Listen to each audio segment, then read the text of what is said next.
أن الشرق أصيب بنكبة، أن العرب خسروا معركة، لكن يحكم علينا التاريخ كخونة، يحكم علينا التاريخ كمنهزمين، يحكم علينا التاريخ بأننا قصرنا في الوجه بتاعنا. إذا كان قابلنا هذه الهزيمة وإذا كان قابلنا هذه النكسة.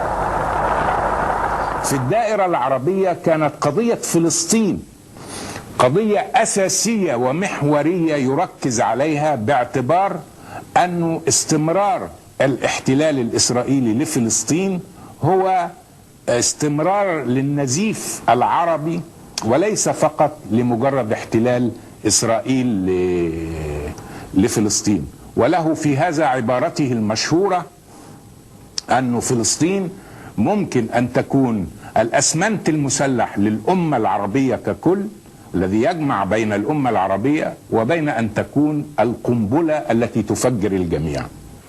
C'est-à-dire il faut que le peuple palestinien recouvre les droits à une patrie. Il faut qu'il recouvre ses propres droits dans sa patrie, dans sa propre patrie. Deuxième problème, je pense que le monde arabe, ou la question de l'unité arabe, ne se pose pas en termes de regroupement regroupement politique de 2 ou 3 États, mais le problème pour moi se pose en des termes tout à fait autres. Il faut créer les bases matérielles d'une véritable renaissance arabe.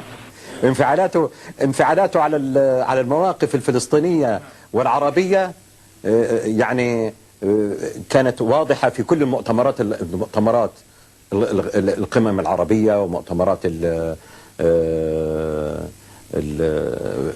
عدم انحياز والمؤتمرات الإسلامية. كان في هذا حاسم، يغضب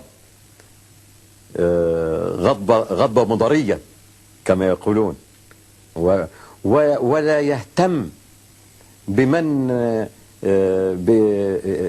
بغضبه، إذا كان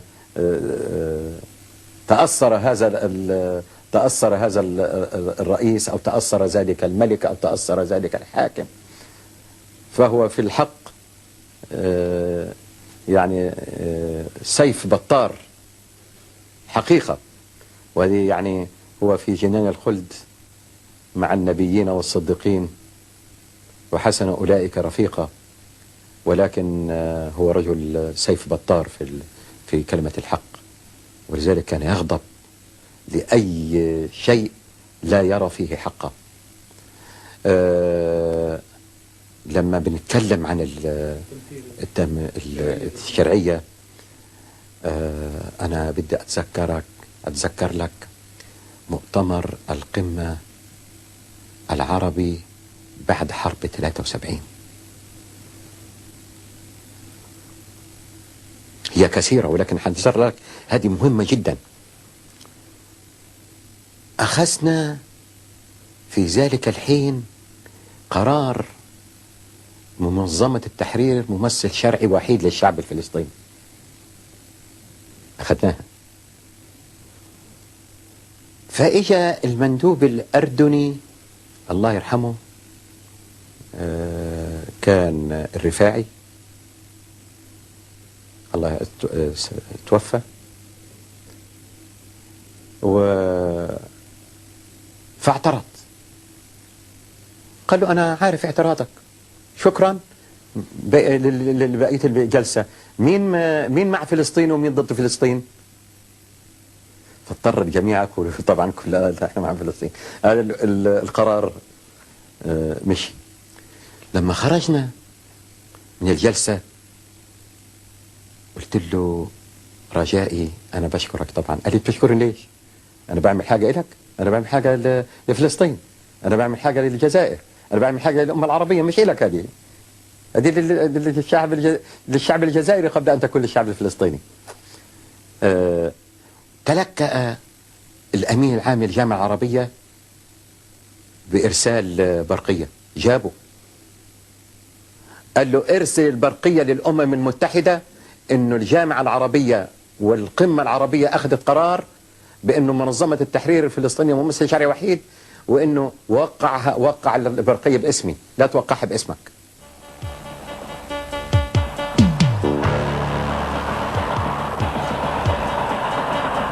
الثورة الجزائرية التي كانت مثلا في التضحية ونبل الهدف ظلت أيضا مثالا حيا للمقهورين وللمضطهدين، وظلت هي وفية لخط مساندة مبدأ التحرر والتحرير.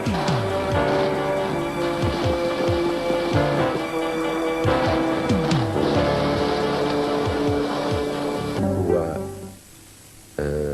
كان من القوى والقيادات المؤثرة، ليس فقط جزائريا، هو شخصية جزائرية، ولكن هو شخصية عربية، ولكن هو شخصية إسلامية، ولكن هو شخصية إفريقية. واهتم، يعني ما في حركة من حركات التحرر في أفريقيا إلا وكان له بصمة فيها. هذه فلسفتنا بالنسبة للتعاون الدولي، وهذه هي سياستنا بالنسبة لعلاقاتنا ومعاملاتنا مع كل دول العالم. وهذه الفلسفة وهذه السياسة لا تمنعنا، بل توجب علينا أن نبقى متضامنين، أن نقدم يد المساعدة لكل الذين يعملون من أجل استرجاع سيادتهم واستقلالهم، سواء في إفريقيا، سواء في آسيا أو غيرهما، لأن هذا واجب بالنسبة لنا، واجب بالنسبة لنا، واجب علينا كشعب عرف مرارات الكفاح ومرارات النضال وتضحيات. فلهذا كانت الجزائر ولا تزال وستبقى واقفة مقدمة العون والمساعدة حسب إمكانياتها للحركات التحررية. بن مدين كان حريص كل الحرص، يعني كان عنده يعني بعد يعني كبير بالنسبة لتدعيم حركة التحرر بكل يعني إمكانيات، لأننا احنا كان هذا المفهوم نتاعو، قال احنا كنا في ثورة وثورة عظيمة، ولهذا يعني عاونونا دول وشعوب سواء في الإطار الدبلوماسي أو السياسي أو إلى آخره. حينئذ هذا واجب علينا. تذكرت يعني مقولة البطل الإفريقي أميلكار كابرال: المسيحيين يؤدون فريضة الحج في الفاتيكان، والمسلمين في مكة مكرمة، ونحن حركة التحرير العالمية نؤد فريضة الحج في قبلة صوار في الجزائر.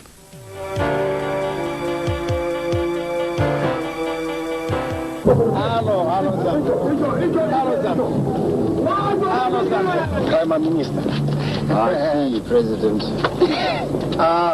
The Signa Maria Machine. I see. No, I didn't know. I see. وكانوا تدربوا هنا عدد كبير من المسؤولين يعني في الجزائر، مثل سامورا ماشيل، يعني رئيس اللي اصبح رئيس الموزمبيق، اللي كان رئيس حركة التحرير تاع الموزمبيق، واللي تدرب هنا في الجزائر ودرب في بوغار واظن حتى في شرشال. وأصل مانديلا خرج من هنا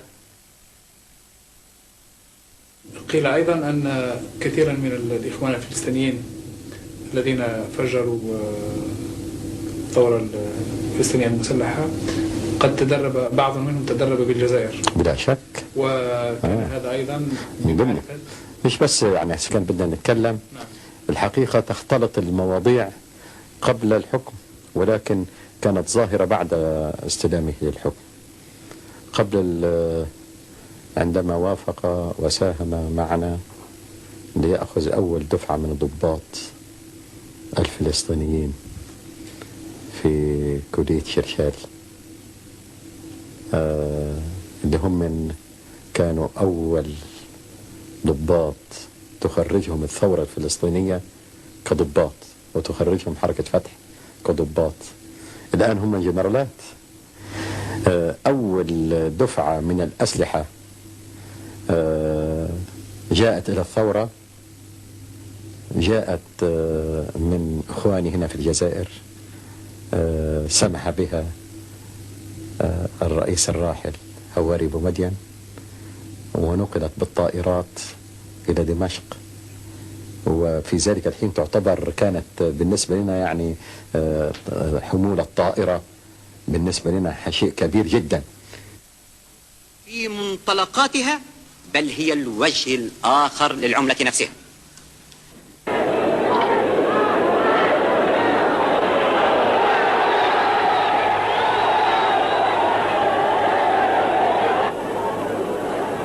وذهبت بطائرة جزائرية وحراسة جزائرية كأنني مبعوث جزائري، مش بس مبعوث فلسطيني.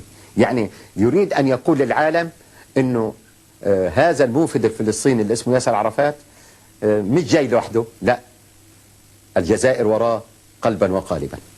لا، أنا هقول لك كمان موقف لابد أن أذكره عربيا. في الخلاف الذي حدث بين مصر وبين ليبيا أيام السادات، وأنا شاهدت هذا بنفسي، لأنه أنا كنت أحاول جهدي في هذا الموضوع،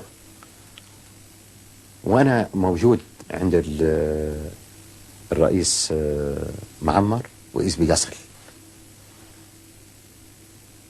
ثم يجتمع به ثم يتحرك إلى القاهرة.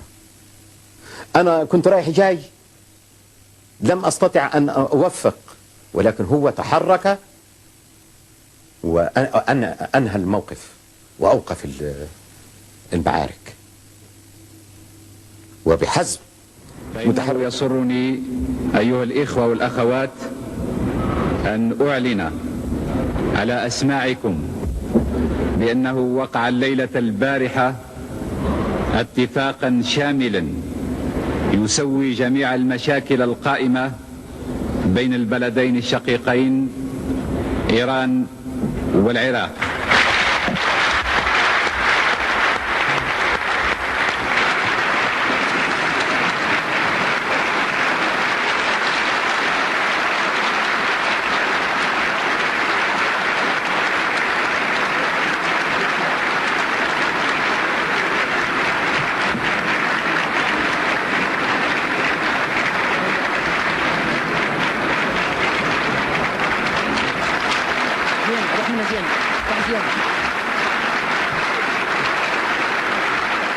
استقبله نيكسون، وكان يحترمه نيكسون، وكل رجال الدولة اللي يحترموا أنفسهم كانوا يحترموا مودهم. استقبلوا وقال له من ضمن الأشياء اللي دار بيناتهم أنه اتفقوا بعد إقناع الرئيس بومدين أن جدار إسرائيل هو الذي يحول دون علاقات طيبة أمريكية عربية، وطالما هذا الجدار قائم ووراءه الولايات المتحدة الأمريكية، تأكد يا سيادة الرئيس، يقول نيكسون، العلاقات العربية سوف لا تتحسن مهما فعلت. يقول له والله، يجاوب نيكسون يقول له نحن نبذل جهود للتحايل على هذا الجدار وإحداث علاقات جيدة وحل مشكلة الشرق الأوسط وإلى آخره وإلى آخره، بما فيه القضية الفلسطينية وإلى آخره. قال له كيف تريدون أن أصدق ذلك وأنتم تريدون خلق إسرائيل جديدة في شمال العراق؟